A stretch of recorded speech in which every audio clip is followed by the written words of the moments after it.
PGT के सभी साथियों को हमारा नमस्कार। जैसा कि अभी अभी ये सूचना भी आपको दी गई कि शिक्षा सेवा चयन आयोग के अध्यक्ष का चयन हो गया है, तो साथ ही साथ इसका मतलब है फिर हम लोगों को यूपी पीजीटी की प्रिपरेशन के लिए तत्पर हो जाना चाहिए। तो आज हम लोग बात करते हैं 2021 का जो पेपर आया था वो कैसा था, यानी कि 2021 का जो पेपर है उस पर हमारी एक एनालिसिस हो जाए। उसके बाद हम लोग इसका सॉल्यूशन की बात भी करेंगे। तो 2021 रसायन शास्त्र यानी कि केमिस्ट्री का जो एग्ज़ाम हुआ था उसमें पेपर का लेवल क्या था इसकी बात भी करेंगे, यानी कि एनालिसिस करेंगे 2021 के पेपर की। यहाँ पर आपको एक चीज़ जानकारी जरूर दूंगा कि आपको पेपर्स के क्वेश्चंस को जरूर नोट करना चाहिए। अगर आपके पास कोई सैम्पल पेपर पड़ा हुआ है तो उस सैम्पल पेपर के आधार पर भी आपको डिसीजन लेना चाहिए कि आखिरकार किस लेवल के क्वेश्चंस यहाँ पर गए थे। तो हम लोग बात कर रहे हैं इस समय एग्जामिनेशन के उस पेपर की जो बहुत ही टफ माना गया था, यानी कि माना गया था कि पेपर का लेवल अच्छा था, यानी एग्जामिनेशन पेपर का लेवल बहुत ही अच्छा था। हम यहाँ पर एक एक क्वेश्चंस पर पूरा निर्णय लेंगे कि आखिरकार क्वेश्चन की तैयारी कैसे होनी चाहिए और क्वेश्चन किस लेवल के हम लोगों को प्रिपेयर करने चाहिए।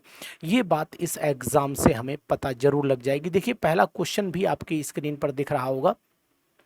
ये क्वेश्चन बहुत टफ तो नहीं था लेकिन कंफ्यूजन क्रिएट करने वाला क्वेश्चन जरूर था। यानी कि अगर क्वेश्चन ये पूछा गया था आपसे, क्वेश्चन आप नोट कर सकते हैं, equation that represent the water gas shift reaction, यानी कि सिंपल वे में यहाँ पर वाटर गैस शिफ्ट रिएक्शन पूछी गई थी और ये क्वेश्चन पी ब्लॉक से जुड़ा हुआ क्वेश्चन था। और पी ब्लॉक से जो वाटर की जो रिएक्शन है, वाटर गैस शिफ्ट रिएक्शन है, यहाँ पर हाइड्रोजन गैस प्रोड्यूस होती है और यानी कि हम इस पर डी ऑप्शन दिए थे। लेकिन हम आपको बताते हैं कि डी ऑप्शन देने के बाद ये तो बात हम लोग क्वेश्चन सॉल्व करेंगे तो करेंगे, फिलहाल अभी हम आपको बताते हैं कि पी ब्लॉक से ये क्वेश्चन अच्छा था। नेफ्थलीन का ये क्वेश्चन मैंने बहुत बार प्रैक्टिस कराई थी, तो ये इंपॉर्टेंट क्वेश्चन नेफ्थलीन यानी कि पॉलीन्यूक्लियर हाइड्रोकार्बन से भी क्वेश्चन आए थे, पॉलीन्यूक्लियर हाइड्रोकार्बन से भी क्वेश्चन आया था। तो जहाँ तक मैं पा रहा हूँ कि हर टॉपिक को टच करता हुआ क्वेश्चन था, बॉन्ड एंथैल्पी यानी कि थर्मोडायनेमिक्स से जुड़ा हुआ क्वेश्चन था ये। और ये क्वेश्चन लगभग हर एग्जाम में देखा जाता है कि जो फजान रूल की अगर बात करते हैं तो फजान रूल से जुड़ा हुआ क्वेश्चन भी इसमें था। तो अभी मैं बात कर रहा हूँ कि केमिकल बॉन्डिंग से क्वेश्चंस भी थे, थर्मोडायनेमिक्स से भी थे क्वेश्चन, आपके हेस लॉ से भी जुड़ा हुआ दिखाई दिया। और ये देखिए केमिकल काइनेटिक्स लाइन से चैप्टर से रखे हुए क्वेश्चंस हैं। यहाँ पर बहुत ज़्यादा आपको अपना जो है ये सोचने की ज़रूरत नहीं कि क्वेश्चन का लेवल बहुत टफ आता है, तो भैया क्वेश्चन का लेवल बहुत टफ नहीं आता है। क्वेश्चन का लेवल एक अप टू द मार्क था, स्टैंडर्ड था पेपर का।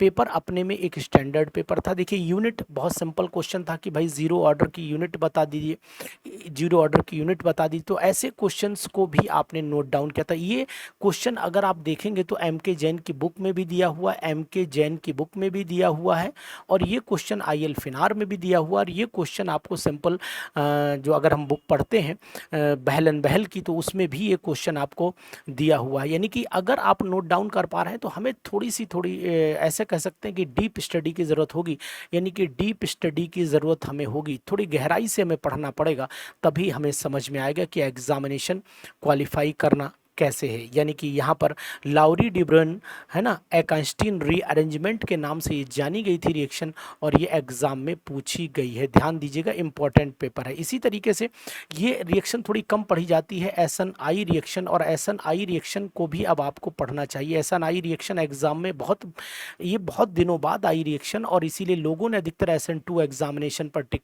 एसन टू मैकेनिज्म पर टिक किया था। फिलहाल ये ENI यानी कि एलिमिनेशन इंट्रा मॉलिकुलर जो अरेंजमेंट है उसके थ्रू ये रिएक्शन आई थी, इस बात का ध्यान दीजिएगा। अब आ जाइए नेक्स्ट क्वेश्चन पर। इसी तरीके से क्वेश्चन का एक व्यू ले लेते हैं कि क्वेश्चन क्या है। इसके बाद देखिए न्यूक्लियोफिलिक रिएजेंट पूछा गया था और ये रिएक्शन मैकेनिज्म से जुड़ा हुआ क्वेश्चन था।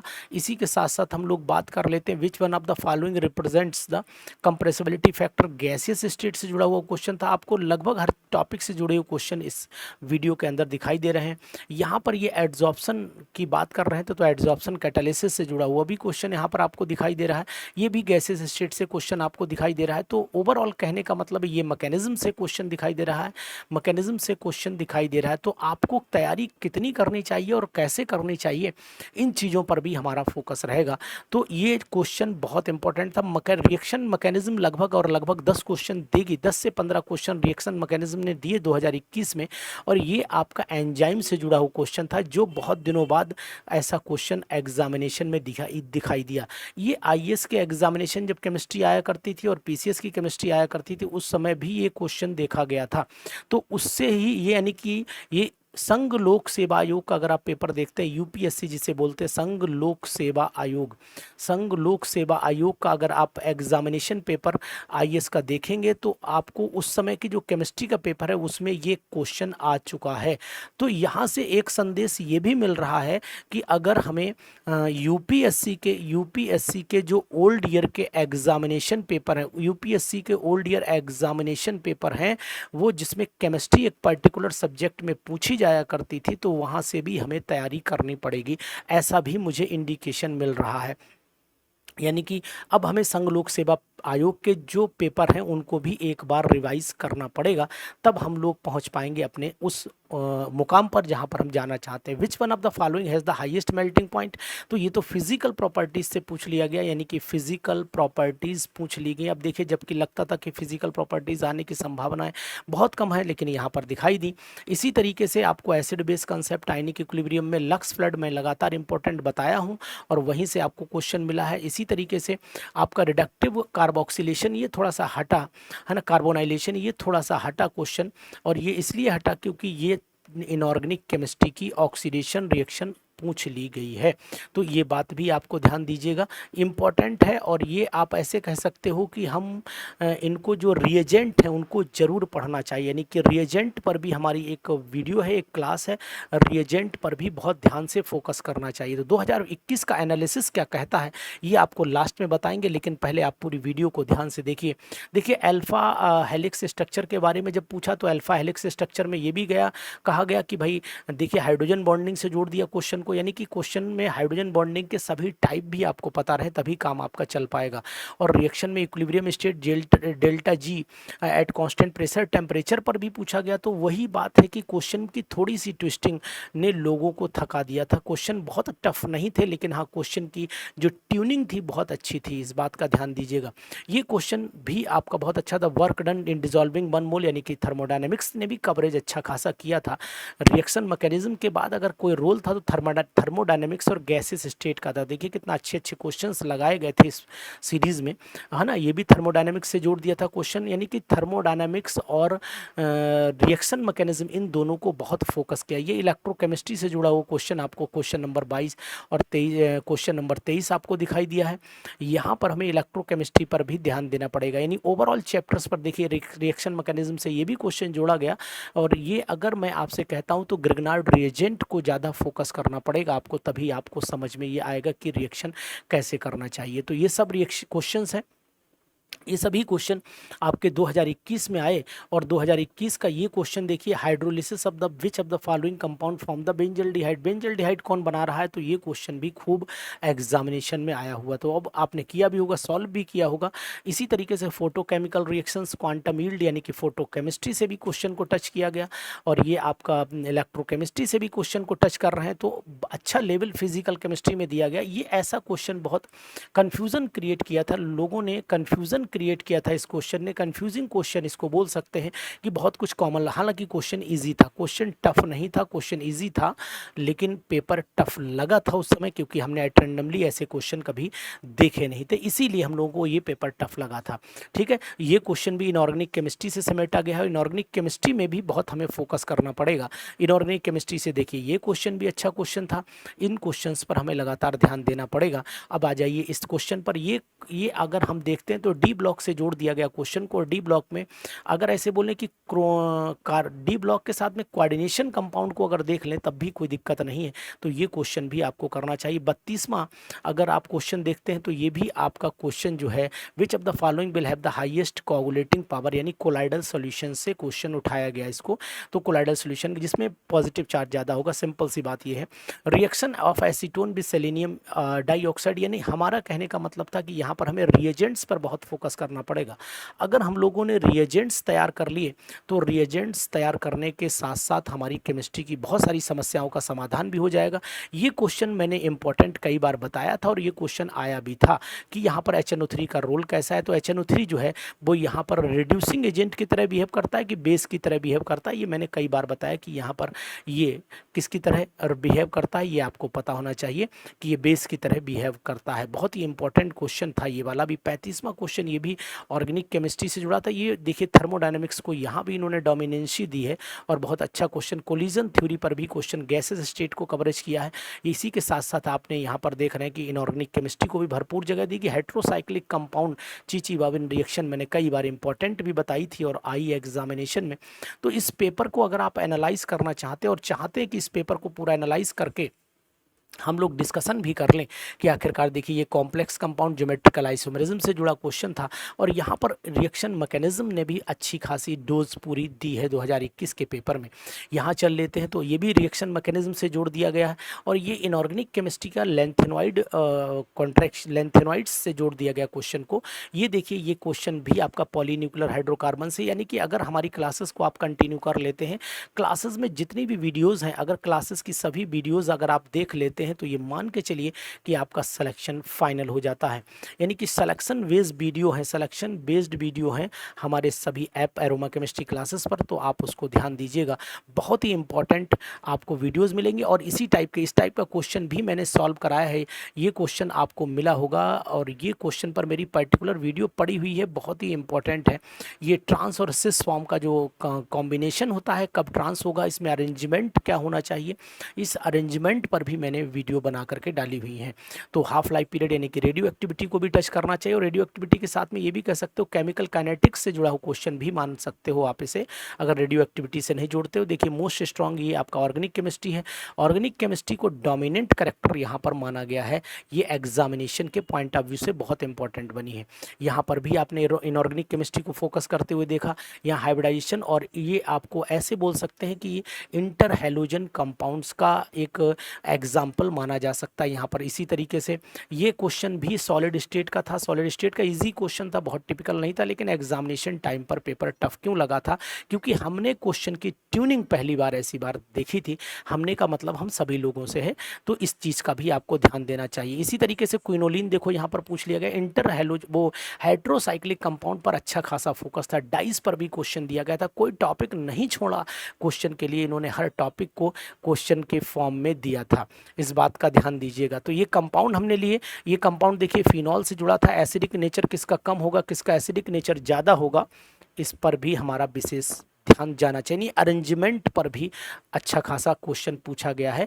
यहाँ पर देखिएगा ये अरेंजमेंट अगर देखें कौन ज़्यादा अच्छा मैग्नेटिक मोमेंट शो कर रहा है, उस पर भी क्वेश्चन था। इनऑर्गेनिक केमिस्ट्री में डी ब्लॉक को कवरेज दिया गया, अच्छा कवरेज मिला यहाँ पर, और साथ ही साथ यहाँ पर आपको मिला है ये ऑर्गेनिक केमिस्ट्री की हैलो फॉर्म रिएक्शन। ठीक है, हेलो फॉर्म रिएक्शन। इसके बाद हम लोग correct set of the magic number की बात कर लेते, तो मैजिक नंबर पर भी पहले भी क्वेश्चन आया न्यूक्लियर केमिस्ट्री से, इस बार भी क्वेश्चन आपको दिखाई दे गया, तो ये क्वेश्चन भी आप नोट डाउन कर सकते हो। साथ ही साथ ये ऑर्डर मैंने कई बार कराया भी था हेट्रोसाइक्लिक का, और हेट्रोसाइक्लिक के ऑर्डर में पायरोल, फ्यूरॉन, थायोफिन का एग्जाम्पल भी बहुत बार मैंने एग्जामिनेशन से पहले कराया था। इसी तरीके से यहाँ पर ये क्वेश्चन थोड़ा सा टिपिकल इसलिए लगा क्योंकि ये याद होना चाहिए था और ये हमें लिगेंड्स के बेस पर क्वेश्चन था, लिगेंड्स के बेस पर क्वेश्चन था, इसीलिए थोड़ा बहुत लोगों का ये क्वेश्चन गलत भी हुआ। ये 65 वाला क्वेश्चन ने भी बहुत लोगों को फॉल्ट किया, लेकिन ज़्यादातर लोगों ने सही कर लिया था इस क्वेश्चन को। फर्स्ट लॉ ऑफ, ये क्वेश्चन थोड़ा सा अजीब था, बहुत लोगों का क्वांटम मैकेनिक्स पर आधारित ये क्वेश्चन भी एग्जामिनेशन में थोड़ा टिपिकल माना गया, लेकिन हालांकि क्वेश्चन ओवरऑल इस कैटेगरी के जो थे, ये कॉम्प्लेक्स वाले क्वेश्चन इन्होंने लोगों को बहुत छकाया। तो इस बात का ध्यान दीजिए, अगर आप ऐसे क्वेश्चंस की तैयारी करते हैं और ऐसे क्वेश्चन की बात करते हैं तो फिर मैं उम्मीद करता हूं कि ये क्वेश्चन जो है, देखो ये फिर दोबारा एंजाइम से जुड़ा हुआ क्वेश्चन फिर पूछा गया, तो ऐसे क्वेश्चन को हम लोग अगली वीडियो में सॉल्व जरूर करेंगे।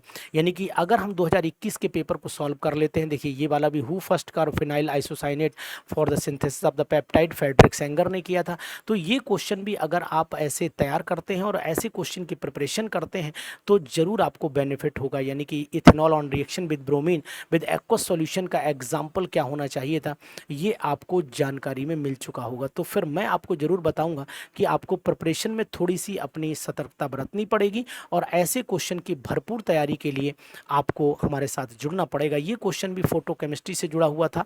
इन ओवरऑल सब बातों से हम इस बात की एनालाइज जरूर कर पाएंगे। देखिए इटार्ड रिएक्शन डायरेक्ट पूछ ली थी और इटार्ड रिएक्शन इंपॉर्टेंट रिएक्शंस में पढ़ाई गई थी। मैं ये जानने के लिए बिल्कुल उत्सुक हूँ कि आखिरकार आपने कितने परसेंट पेपर किया था। तो मैं चाहता हूँ कि अपने कमेंट बॉक्स में ज़रूर बताएं क्या आपने 60 से 70% पेपर को सॉल्व किया होगा और कुछ लोगों ने 80 से 90% तक पेपर को सॉल्व किया। अधिकतर जो लोगों ने सॉल्व किया पेपर, वो क्वेश्चन 60 से लेकर के 70 के बीच में अधिकतर लोग क्वेश्चन पेपर को सॉल्व कर चुके थे। जबकि अगर जिन लोगों ने 20% यानी कि अगर 60 से 70 क्वेश्चन जिन लोगों ने सही किए थे, सिलेक्शन के दायरे में तो नहीं थे, लेकिन हाँ उनका कॉन्फिडेंस लेवल बढ़िया था। इस बात का ध्यान दीजिएगा। तो इसी के साथ साथ मैं आपसे बात करता हूँ कि इसमें क्रिस्टल सिस्टम यानी सॉलिड स्टेट को भी अच्छा खासा टाइम, मतलब क्वेश्चन बेनिफिशियल 3 क्वेश्चन अब तक सॉलिड को दिए गए और कोऑर्डिनेशन को बहुत जगह दी गई, कोऑर्डिनेशन क्वेश्चन ज़्यादा दिए गए। थर्मोडायनेमिक्स भी पूरी तरीके से डोमिनेट करी गई है इस पेपर में और गैसेस स्टेट को भी बहुत अच्छा जगह और ज़्यादातर ऑर्गेनिक केमिस्ट्री की जो रिएक्शन मैकेनिज्म है उसको फोकस किया गया है।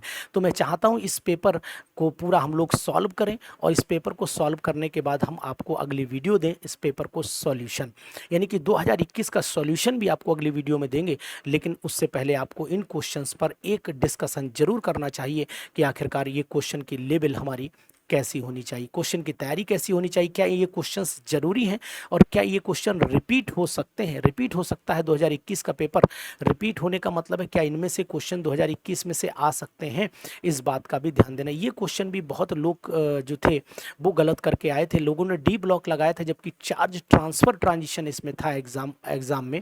तो इनके आंसर्स भी हम लोग आपस में डिस्कशन करेंगे। ये कौन से ऑर्डर की रिएक्शन थी, ये स्यूडो फर्स्ट ऑर्डर रिएक्शन मानी गई थी, लेकिन कहीं पर भी स्यूडो फर्स्ट नहीं दिया तो 1 लगाना पड़ा फिर इसमें ऑप्शन। ये बात ध्यान दीजिए जिसने भी लगाया है। इसी तरीके से ये क्वेश्चन भी बहुत इंपॉर्टेंट है, ये वाला AlCl3 की प्रेजेंस में होना चाहिए तो क्या रीअरेंजमेंट होगा यहाँ पर। तो इस तरीके से रीअरेंजमेंट रिएक्शंस भी हमें ध्यान देनी पड़ेगी। ये नोड वाला क्वेश्चन तो मैंने कराया था, कई बार कराया था कि कौन सा नोड इसमें बनेगा, 3s ऑर्बिटल के लिए नोड कौन सा बनेगा, कई बार इस क्वेश्चन का जवाब आपको दिया गया था। आपने तैयारी भी की थी, बहुत सारे लोगों ने क्वेश्चन को पूछा भी था। देखिए फिर यानी कि अगर हम ओवरऑल इन क्वेश्चंस की जगह देख लेते हैं तो मुझे ये महसूस हुआ और मैंने ये इससे अनुमान निकाला है कि आखिरकार पेपर का जो लेवल था वो क्या था, वो मैं जान लेता हूँ कि देखिए यहाँ से प्लेनर ज्योमेट्री भी पूछी गई और ये आपका क्वेश्चन इस तरीके से भी पूछा गया, लैम्बर्ट बियर लॉ। यानी कि अगर ओवरऑल हम लोग बात कर लेते हैं तो थोड़ी सी बात इस पर करते हैं कि पेपर में जो आप लोगों ने अटेम्प्ट किए वो 60 से 70 क्वेश्चंस थे आउट ऑफ 125। ये मैक्सिमम दायरा था लोगों को अटेम्प्ट करने का। उसके बाद अगर मैं कहूँ तो लगभग 70% लोगों ने ये पेपर अटेम्प्ट में ये क्वेश्चन से अटेम्प्ट किए थे। रिमेनिंग जो क्वेश्चन थे वो रिमेनिंग 30% में लोगों ने 71 से लेकर के 90 तक के क्वेश्चंस किए थे और इन्हीं 30% में जिन लोगों ने किए थे वो सिलेक्शन का दायरा था, सिलेक्शन का दायरा था। तो इस बात का भी आपको ध्यान देना पड़ेगा कि अब हम लोगों को कहाँ कहाँ पर ध्यान देना है। सबसे पहले तो हमें रिएजेंट्स जरूर पढ़ने चाहिए, रिएजेंट्स जरूर पढ़ने चाहिए, जरूर पढ़ने चाहिए। इसके बाद बात कर लेते हैं हमें इसी एग्जामिनेशन के लिए, आने वाले एग्जामिनेशन के लिए ऑर्गेनिक रिएक्शंस, ऑर्गेनिक मैकेनिज्म पर पूरा तरीके से फोकस करना चाहिए, ऑर्गेनिक मैकेनिज्म पर फोकस करना चाहिए। इसी तरीके से अगर हम आगे बात करें तो थर्मोडायनामिक्स पर बहुत ज़्यादा फोकस करना चाहिए, यानी इन चैप्टर्स को डोमिनेंट पेपर था, थर्मोडायनामिक्स पर फोकस करना चाहिए। और ऑर्गेनिक केमिस्ट्री के जो टिपिकल एग्जाम्पल्स हैं ऑर्गेनिक यानी थर्मोडायनामिक्स के बाद में अगर हम लोग बात कर लेते हैं तो कोऑर्डिनेशन पर पेपर और डी ब्लॉक कोऑर्डिनेशन और डी ब्लॉक भी खूब पूछा गया, डी और F block, D and F block भी खूब पूछा गया, इस बात का भी ध्यान दीजिए। तो रिएजेंट्स, ऑर्गेनिक मैकेनिज्म, थर्मोडायनेमिक्स जहाँ से गलतियाँ ज़्यादा हुई हैं, और एक एंजाइम्स पर अगर ये टॉपिक आप तैयार कर लेते हैं, और हेट्रो और पॉलीन्यूक्लियर ये तो हम बहुत पढ़ा चुके हैं, हेट्रो पॉलीन्यूक्लियर हम बहुत पढ़ा चुके हैं, इससे क्वेश्चन अब गलत आपसे तो नहीं होंगे निश्चित है, लेकिन इन टॉपिक्स पर अभी आपको फोकस करना चाहिए।